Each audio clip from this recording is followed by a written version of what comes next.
Thank you very much, everybody. And we have to save our country. God bless you all. God bless you all. And I never thought anything like this could happen in America. Never thought it could happen. The only crime that I have committed is to fearlessly defend our nation from those who seek to destroy it. From the beginning, the Democrats spied on my campaign. Remember that? They attacked me with an onslaught of fraudulent investigations. Russia, Russia, Russia. Ukraine, Ukraine, Ukraine. Impeachment hoax number 1. Impeachment hoax number 2. The illegal and unconstitutional raid on Mar-a-Lago, right here. They're lying to the FISA courts, the FBI and DOJ relentlessly pursuing Republicans, the unconstitutional changes to election laws by not getting approvals from state legislators, the millions of votes illegally stuffed into ballot boxes and all caught on government cameras. And just recently, the FBI and DOJ, in collusion with Twitter and Facebook, in order not to say anything bad about the Hunter Biden laptop from hell, which exposes the Biden family as criminals and which, according to the pollsters, would have made a 17-point difference in the election result. And we needed a lot less than that, like about 16.9. It would have been in our favor, not my favor, our favor, because our country is going to hell. And we remember the 51 intelligence agents who said Hunter Biden's laptop was Russian disinformation. It didn't exist. It was Russian disinformation. Remember that? And that was all confirmed strongly by the FBI when they all knew that it wasn't Russian disinformation. And so much more. Our elections were like those of a third world country. And now this massive election interference at a scale never seen before in our country, beginning with the radical left, George Soros-backed prosecutor Alvin Bragg of New York, who campaigned on the fact that he would get President Trump. I'm going to get him. I'm going to get him. This is a guy campaigning. He wanted to get President Trump at any cost, and this before he knew anything about me, didn't know a thing about me. He was campaigning. As it turns out, virtually everybody that has looked at this case, including rhinos and even hardcore Democrats, say there is no crime and that it should never have been brought. Never have been brought. Everybody. Even people that aren't big fans have said it. They said this is not the right thing to do. It's an insult to our country, as the world is already laughing at us for so many other reasons, like our open borders, our incompetent withdrawal from Afghanistan, where we left behind American citizens, $85 billion worth of the best military equipment in the world, lost 13 magnificent young lives, and far too many to mention that are so badly hurt with the loss of arms and legs and facial obliteration. The most embarrassing time in our country's history, in my opinion. Then our give up on energy independence and even energy dominance. We're going to be dominant within 6 months, more than any other nation ×2. We had this all just 3 years ago. Our raging crime statistics, if you look in Democrat-run cities, numbers the likes of which we have never seen before. The open threats by various countries of the use of nuclear weapons, something never mentioned or discussed by outside nations during the Trump administration, and which could very well lead under the Biden administration's leadership to an all-out nuclear World War III can happen. We're not very far away from it, believe it or not. an economy that has been crippled by the biggest inflation we have seen in more than 60 years, and a military that I used to defeat ISIS in 4 weeks. They said it would take 4 years. 4 weeks to kill al-Baghdadi and Soleimani, that has now gone woke at the top levels by trying to indoctrinate everyone down to the lowest ranking patriot. But now they have really stepped up their efforts by indicting the 45th President of the United States, who received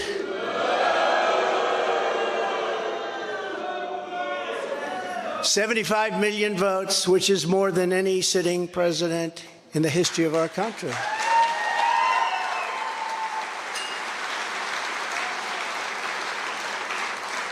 And in the wings, they've got a local racist Democrat district attorney in Atlanta who is doing everything in her power to indict me over an absolutely perfect phone call, even more perfect than the one I made with the president of Ukraine. Remember, I kept saying, that's a perfect call. This one was more perfect. Nobody said, sir, you shouldn't say that. Many people on the phone were hung up in disgust because of something I inappropriately said, because nothing was said wrong. In fact, at the end of the call, we agreed to continue our conversation about election fraud, and election fraud specifically in Georgia, at a later time. Many people on the phone, including lots of lawyers, nobody found anything wrong with that perfect call until a book promotion tour many months later. All of a sudden they say, you know, I remember Trump making a call. Let's look at that. This fake case was brought only to interfere with the upcoming 2024 election, and it should be dropped immediately.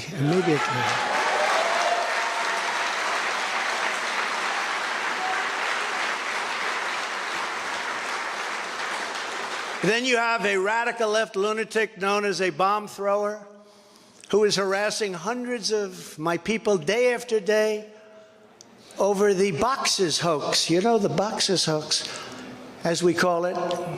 Just so everyone knows, I come under what's known as the Presidential Records Act, which was designed and approved by Congress long ago just for this reason. Under the Act, I'm supposed to negotiate with NARA, the National Archives and Records Administration, which as of this date is a radical left troublemaking organization that red flags the Constitution of the United States and the Bill of Rights as dangerous and triggering. Can you imagine? This is what we have to deal with. But there is no criminality under the Presidential Records Act.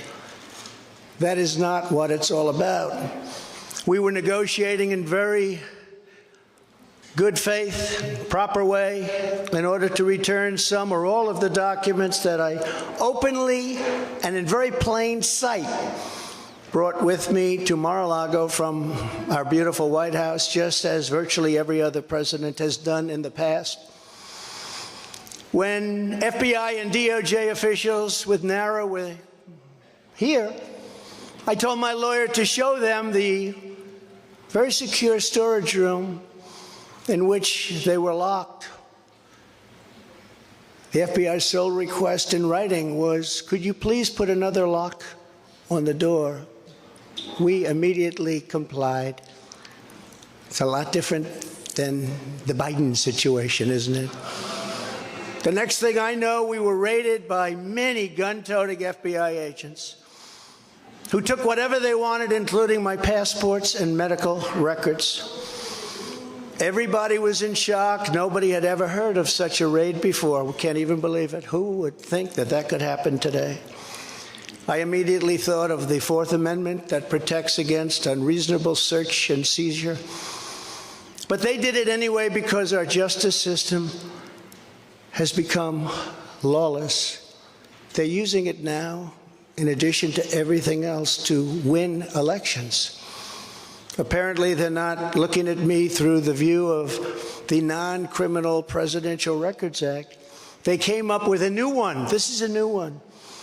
And they're looking at me through the Espionage Act. Think of that. How does that sound? Of 1917, where the penalty is death.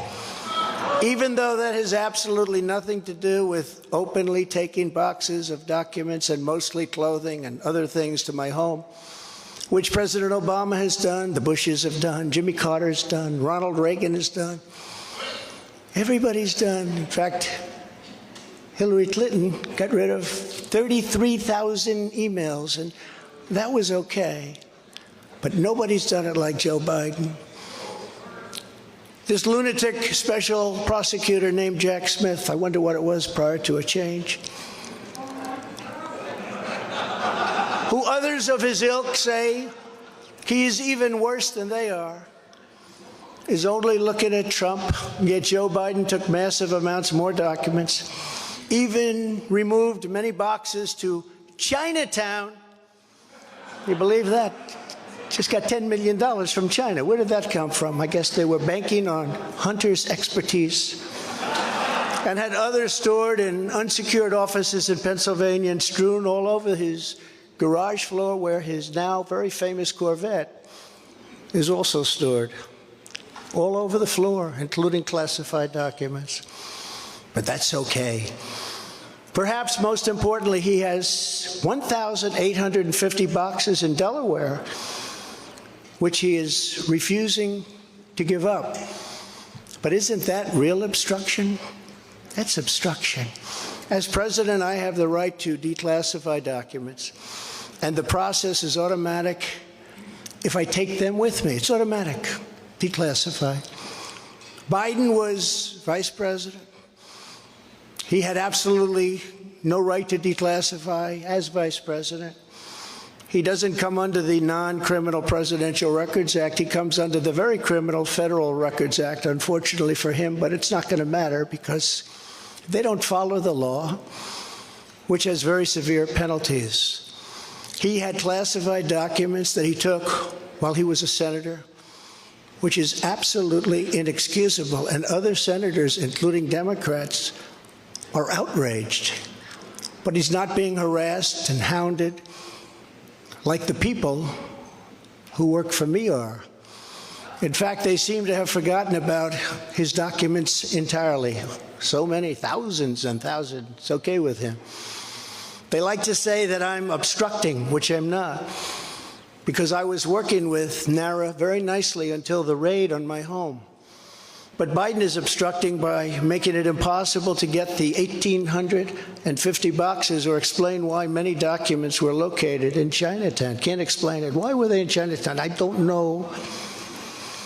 Lastly, I'm under investigation. This time a civil investigation by another racist in reverse who also campaigned on, "I will get Trump. I will get him." This was her campaign. Never ran for office. "I will get him." Her name is Letitia James. And she proclaimed while campaigning, quote, "I look forward to going into the office of the Attorney General every single day, suing him, and then going home." Just before she knew me. She announced, "What is fueling my soul right now is Trump." And that she had her eyes on Trump Tower. Those eyes are focused on Trump Tower. Didn't know the young lady. She even assured her supporters in an election promise that we're going to definitely sue him. We're going to be a real pain in the ass. He's going to know my name personally.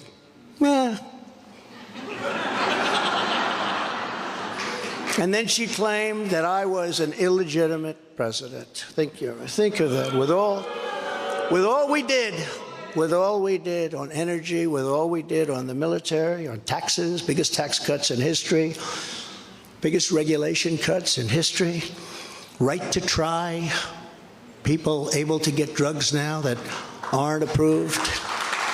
Hopefully you don't have that problem. Letitia James vowed to use every area of the law to, quote, investigate President Trump and his business transactions. Those transactions are going to be investigated, she said. And that of her family and his family. Because we're going after his family, and we're going after them hard. This is all before entering office and all before knowing anything at all about me, but she was going to get me. This is why, along with unrelenting crime, so many people and companies are leaving New York. She said that I falsified my financial statements, but in fact we're proving and will prove that my financial statements were substantially more than we submitted, not less. And in all cases have a strong disclaimer clause in them which tells the institutions that may look at that if they want to, not to rely on the statement. But they've got a problem with their case because, number one, I'm very underleveraged. They can't believe it, all the stuff they read and gave, and have very little debt relative to the value of assets. And importantly, not one bank has lost even $1. She was investigating me to save banks. They have very good lawyers. But they didn't lose $1 with us during this period of time. In fact, the banks we're talking about made almost $200 million off Donald Trump, and they liked me very much. We never missed a payment, never got a default notice, had a great relationship with all of them. I don't need banks. We have a lot of cash. I built a great business with my family, built a fantastic business.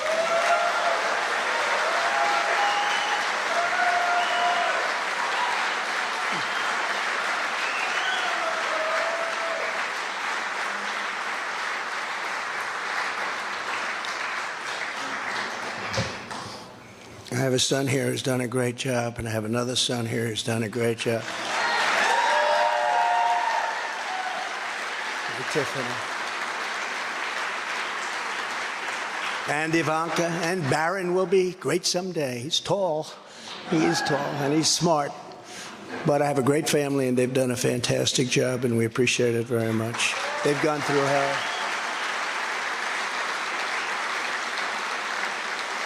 So she's suing me over banks that weren't defrauded, when she should be focused on violent crime that's driving people out of the state.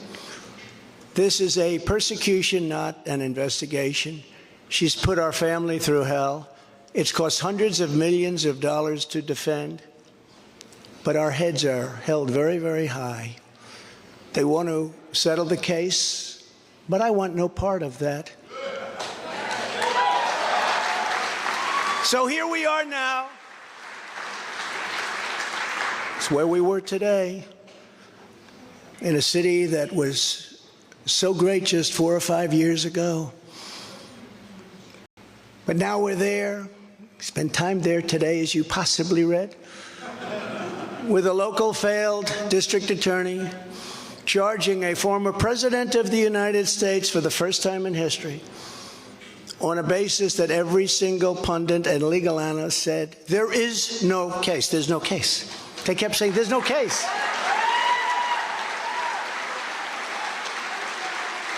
Virtually everyone. But it's far worse than that, because he knew there was no case.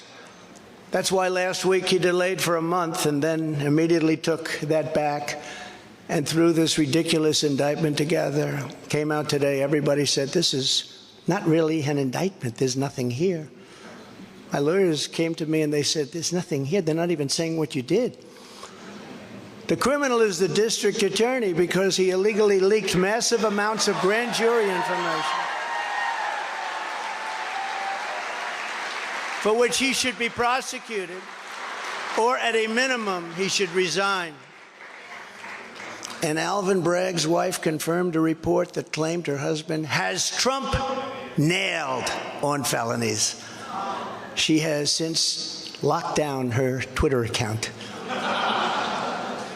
His chief prosecutor, who represented the Democrats and crooked Hillary Clinton in a firm run by Chuck Schumer's brother, Robert, he quit the firm in order to go to work in the DA office in order to get Trump. Can you imagine that? Hillary Clinton's lawyer, Democrat firm. Ultimately, he quit as chief prosecutor because Bragg didn't think he had a case. Think of that same guy that brought this ridiculous thing today.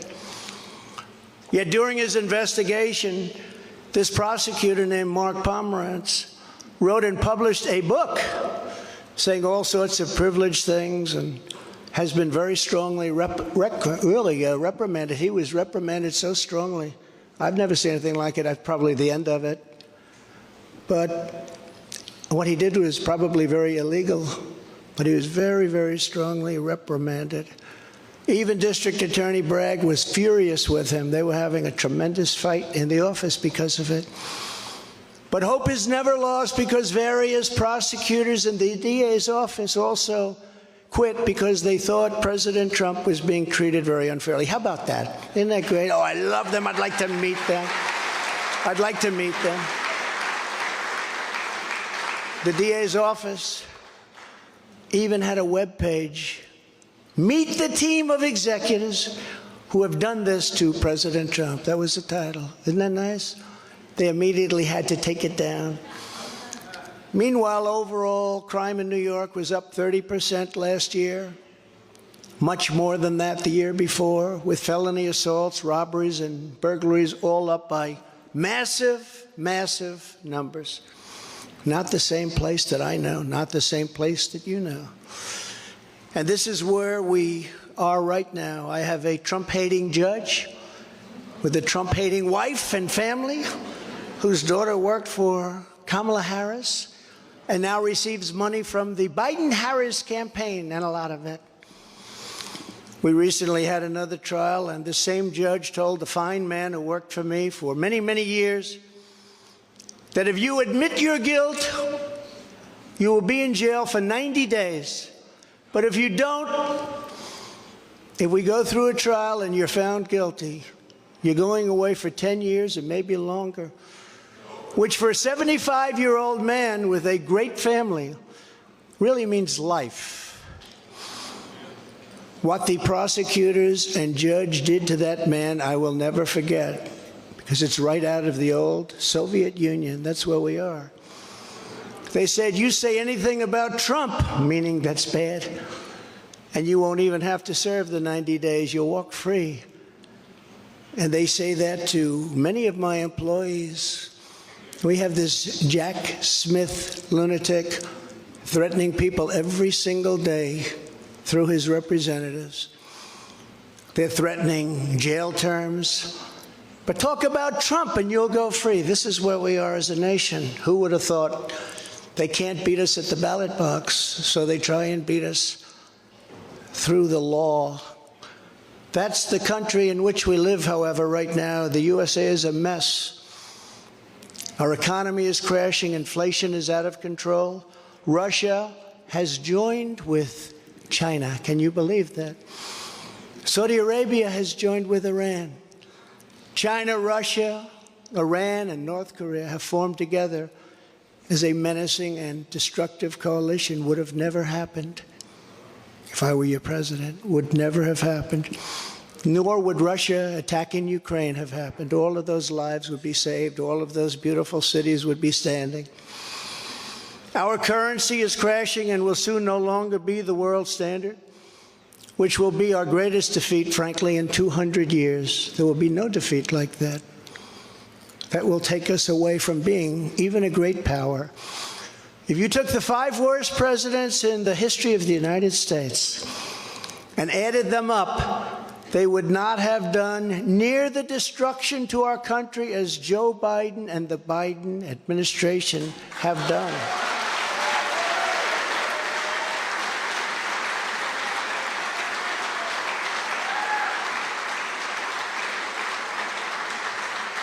Incredibly, we are now a failing nation. We are a nation in decline. And now these radical left lunatics want to interfere with our elections by using law enforcement. We can't let that happen.